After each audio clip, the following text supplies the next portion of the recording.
Bismillahirrahmanirrahim. Assalamualaikum warahmatullahi wabarakatuh. Pertama-tama saya ucapkan terima kasih kepada dosen pengampu Bapak Agus Saiful Anwar MPD dan teman-teman mahasiswa yang lain. Pada kesempatan kali ini, kami dari kelompok 4 akan mempresentasikan materi tentang pengembangan instrumen evaluasi. Jadi, pengertian dari instrumen evaluasi itu sendiri adalah alat ukur yang digunakan untuk mengumpulkan atau mengolah informasi mengenai pencapaian hasil belajar para peserta didik. Di samping itu, instrumen evaluasi dibagi menjadi dua jenis, yaitu instrumen jenis tes dan instrumen jenis non-tes. Instrumen jenis tes adalah suatu alat yang memenuhi persyaratan akademis, sehingga dapat dipergunakan sebagai alat ukur atau pengumpulan data mengenai suatu variabel. Dalam bidang penelitian, instrumen diartikan sebagai alat untuk mengumpulkan data mengenai variabel-variabel penelitian untuk kebutuhan penelitian.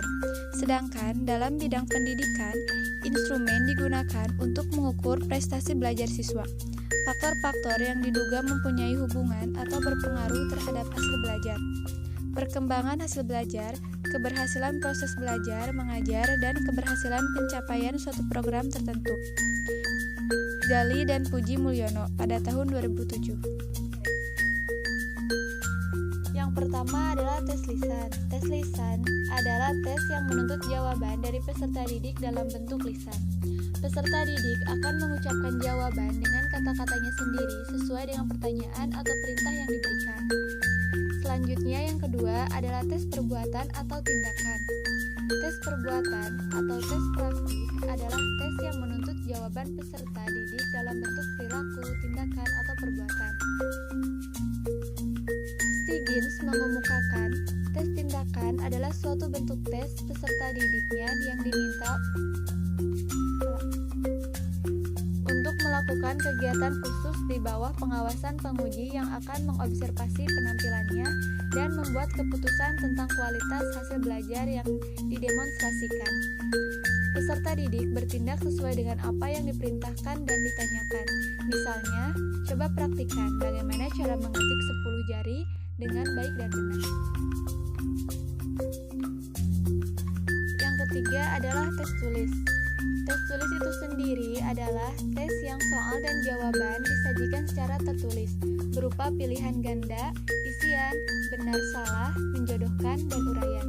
Tujuan utama pemberian tes tertulis adalah untuk mengetahui penguasaan pengetahuan siswa dalam rangka perbaikan proses pembelajaran dan atau pengambilan nilai.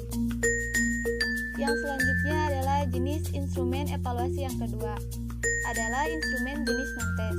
Nah, instrumen jenis non-tes itu sendiri adalah penilaian pengamatan perubahan tingkah laku yang berhubungan dengan apa yang dapat diperbuat atau dikerjakan oleh peserta didik dibandingkan dengan apa yang diketahui atau dipahaminya.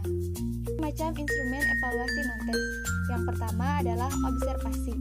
Observasi merupakan suatu proses pengamatan dan pencatatan secara sistematis, logis, objektif, dan rasional mengenai berbagai fenomena yang bertujuan untuk mengumpulkan data atau informasi dan mengukur faktor-faktor yang diamati khususnya kecakapan sosial. Yang kedua adalah wawancara atau interview. Wawancara merupakan salah satu bentuk instrumen evaluasi jenis non-tes yang dilakukan melalui percakapan dan tanya jawab baik secara langsung tanpa alat perantara maupun secara tidak langsung. Yang terakhir adalah skala sikap atau attitude scale. Sikap merupakan suatu kecenderungan tingkah laku untuk berbuat sesuatu dengan cara, metode, teknik, dan pola tertentu terhadap dunia sekitarnya, baik berupa orang-orang maupun berupa objek-objek tertentu. Pembahasan yang terakhir adalah tentang kualitas instrumen evaluasi.